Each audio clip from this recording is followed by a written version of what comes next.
আমার আব্বা যেদিন ইন্তেকাল করে, আমাদের ঘরে শোয়া অবস্থায় আমার আব্বা মারা গেছে 2015 সালে।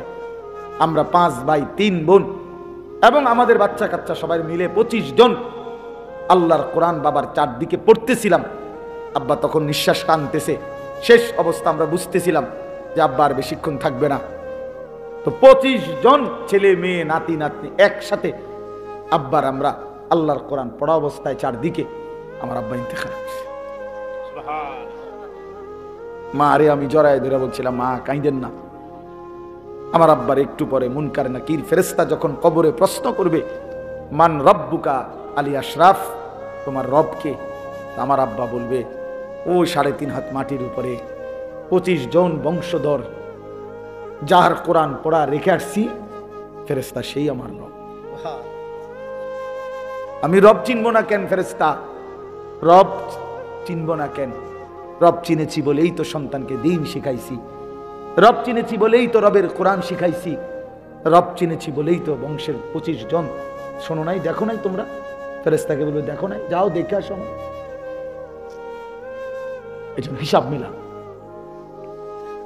হযরত ইয়াকুব আলাইহিস সালাম, কোরআন শরীফে আছে, বাবাদেরকে বলি, কোরআন শরীফ আছে ইয়াকুব নবী, ওনার 12 জন সন্তান আপনারা জানেন। ওই যে 10 ভাই কুয়াত ফেলাই দিছে, যেই 10 ভাই মিললে এরা 10 জন। আর ইউসুফ আর বিনিয়ামিন এরা কয়জন? তো কয়জন হইল? এই 12 জন সন্তান ছিল।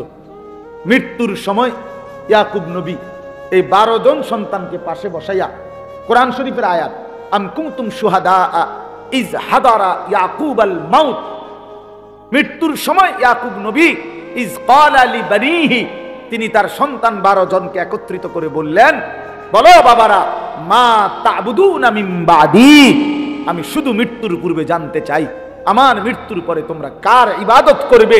বাবারা শুধু এই কথাটা বলো।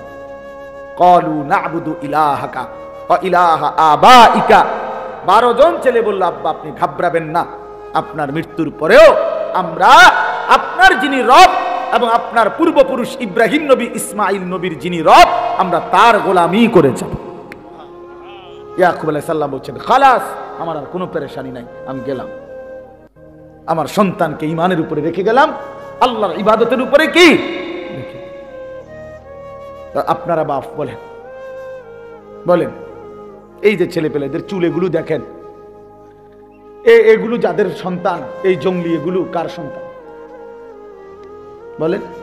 এই যে জঙ্গল এগুলো জঙ্গলি, এই জঙ্গলি এগুলো তার বাপ কোথায়? এই বাপ কি কোনোদিন জিজ্ঞাসা করলো না যে, বাপ তুই মুসলমান না আমি মুসলমান, তুই কেমনে আমারে ভুলে গেলি, আমি কেমনে তোরে ভুলে গেলাম, তোমার মাথার এই চুল তুমি বাবা কার থেকে নিছো?